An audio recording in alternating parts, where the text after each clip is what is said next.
selama ini sudah terjadi saat sebelumnya dulu. Ketika ini ribut lalu ditemukan ternyata, dan saya sudah berhenti waktu ngomong ini sudah kemarin kan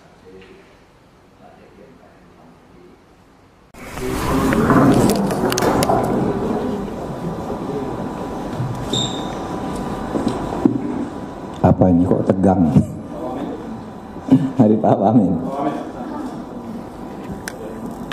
Pak Irjen, Pak Sekjen, silakan Pak.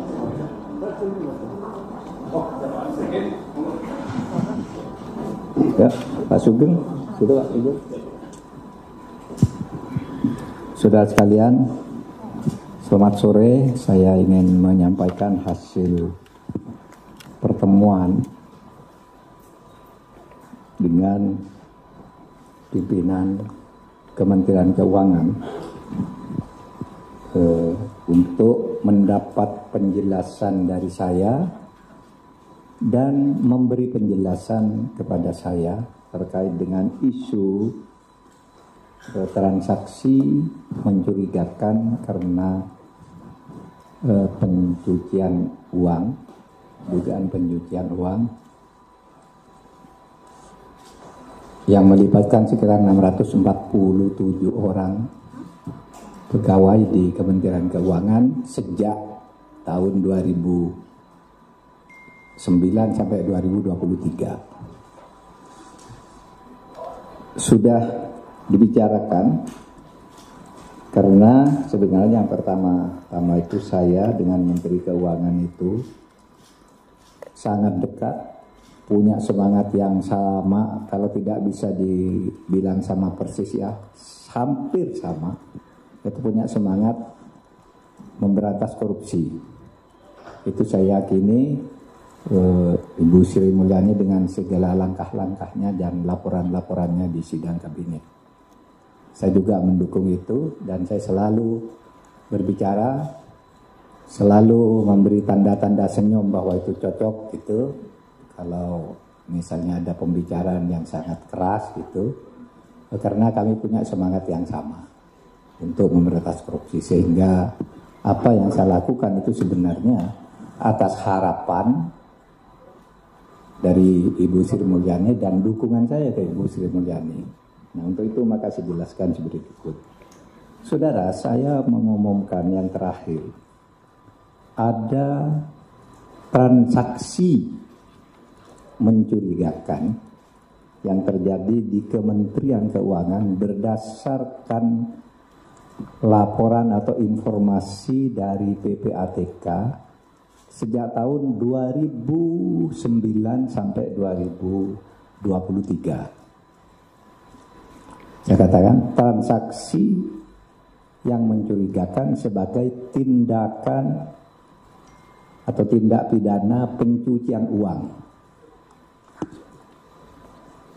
Tindak pidana pencucian uang itu bukan korupsi itu sendiri. Misalnya saya contoh yang paling gampang itu tindak pidana pencucian uang yang baru ditemukan oleh PPATK sehari 2 hari ini. Orang laporannya ke KPK 56 miliar, mengagetkan kita karena hanya eselon 3. Lalu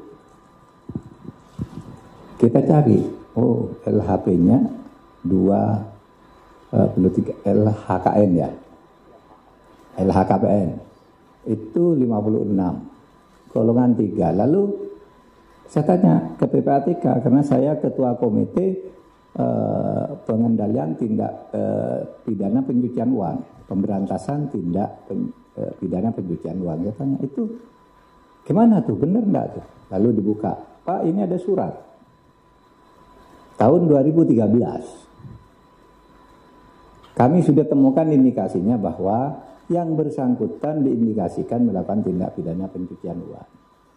Gitu. Nah, sudah itu diteliti lagi, besoknya ditemu ternyata 500 miliar.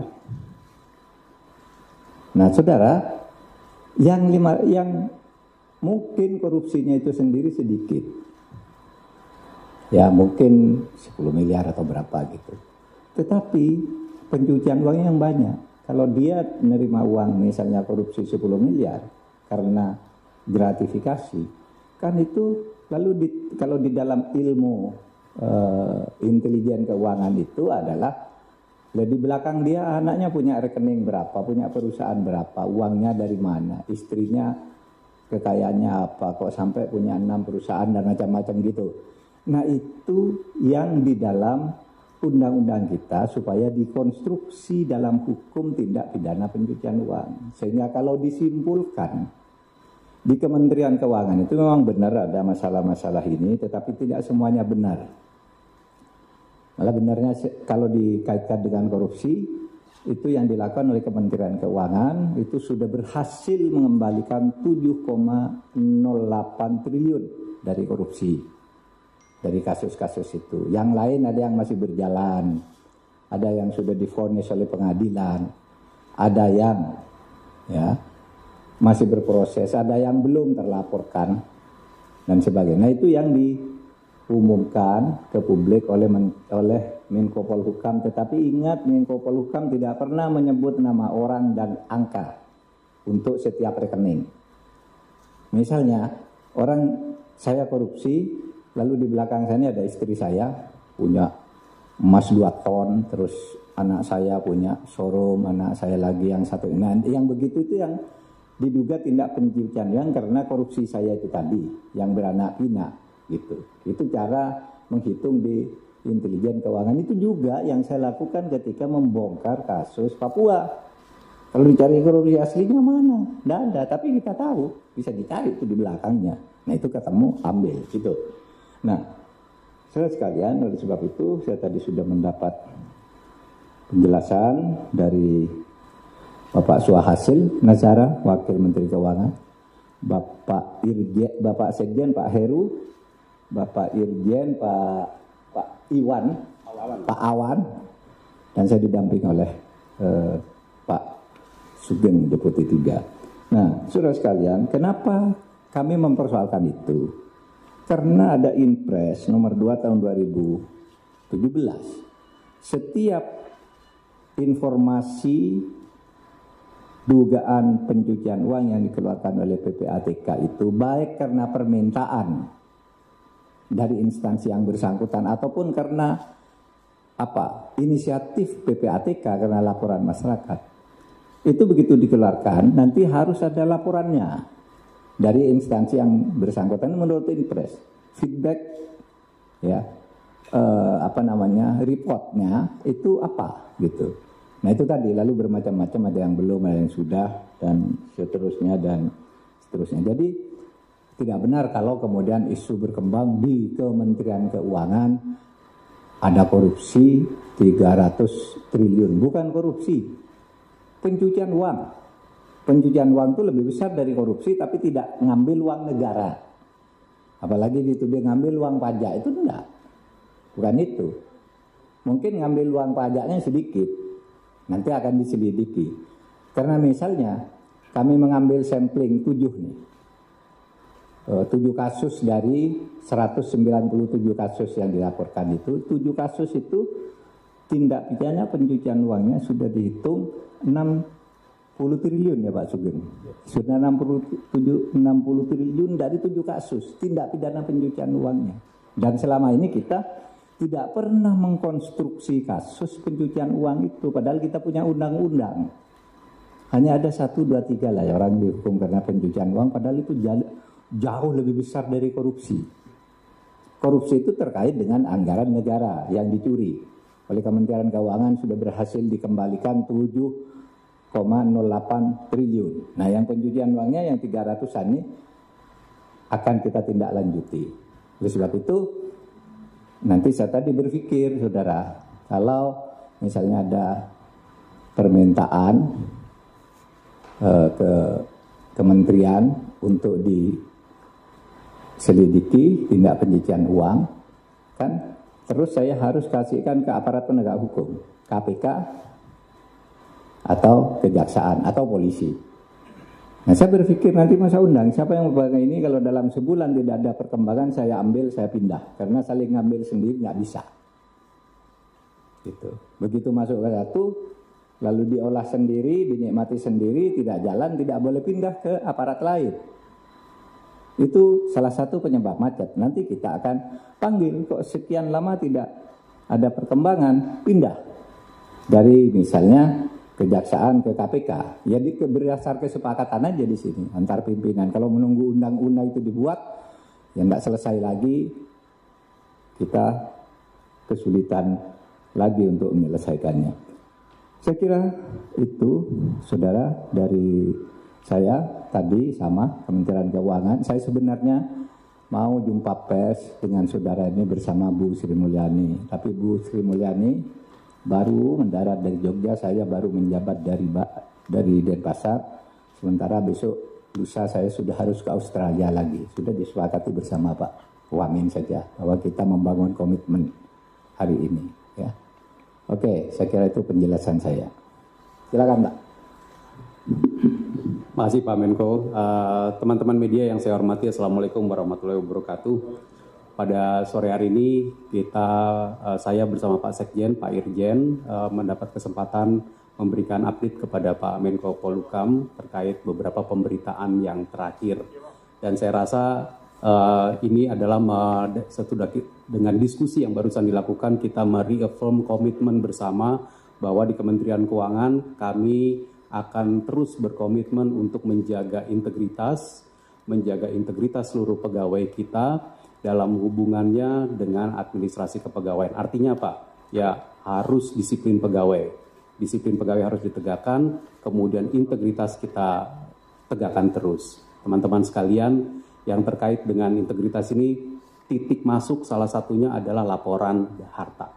Laporan harta yang ingin saya sampaikan lagi bahwa seluruh pegawai Kementerian Keuangan wajib melaporkan hartanya di dalam sistem KPK maupun sistem internal Kementerian Keuangan. Ini jalan masuk kita. Sehingga ketika kemarin kita menemukan satu laporan-laporan kasus situasi yang berkembang, itu yang pertama kita telusuri dan kemudian kita buka satu persatu. Teman-teman, yang terkait dengan pencucian uang menjadi satu bentuk yang tentu tindak lanjutnya perlu ditangani oleh aparat penegak hukum. Dan kalau untuk kasus yang kemarin, ternyata ada keluarga yang memiliki perusahaan, ada keluarga yang memiliki harta-harta lain yang tidak dilaporkan, yang terkait sama perusahaan, ya kita buka pajaknya.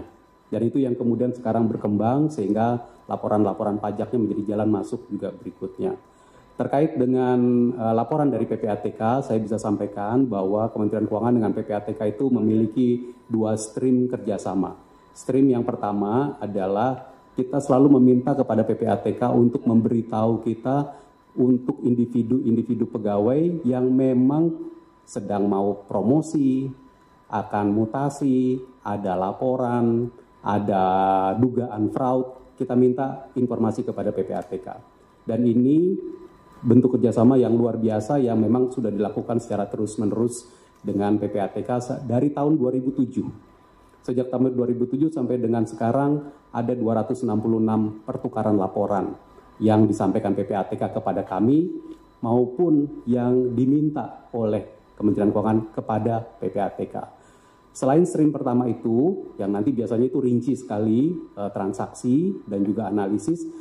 Selain itu, kita juga memiliki stream di mana Direktorat Jenderal Pajak dan Direktorat Jenderal Bea Cukai juga memiliki koneksi dan kerjasama langsung dengan PPATK dalam rangka optimalisasi pengamanan dan memastikan hak dari penerimaan negara. Nah, ini biasanya adalah terkait dengan wajib pajak, wajib bayar, atau pihak-pihak yang seyogianya membayar pajak, membayar bea, penerimaan kepabeanan kepada negara. Dan ini tadi yang disampaikan oleh Pak Menko, dari data yang kita miliki sekarang, Kementerian Keuangan melalui kerjasama ini telah dapat merecover, meminta kembali pembayaran sebesar 7,08 triliun rupiah. Tentu ini adalah bentuk dari kita menegakkan aturan melalui pemeriksaan kepabeanan dan juga pemeriksaan pajak. Kerjasama ini juga kami apresiasi dengan PPATK dan tentu akan kita lanjutkan. Concern dari Pak Menko mengenai tadi tindak pidana pencucian uang, kami dari Kementerian Keuangan akan sekali lagi memberikan komitmen kita lanjutkan dan tentu kami akan membuka penuh kerjasama kalau untuk upaya mengejar tindak pidana pencucian uang ini kita perlu lakukan lagi pemeriksaan perpajakan maupun pemeriksaan kepabeanan. Diperlukan bukan hanya kepada individu pegawai tapi juga kepada seluruh wajib pajak maupun wajib bayar di Indonesia. Demikian mungkin beberapa hal tambahan dari kami. Terima kasih Pak Menko. Oke, makasih Pak. Tidak ada pertanyaan, cukup. Ayo. Ayo, makasih ya Pak ya.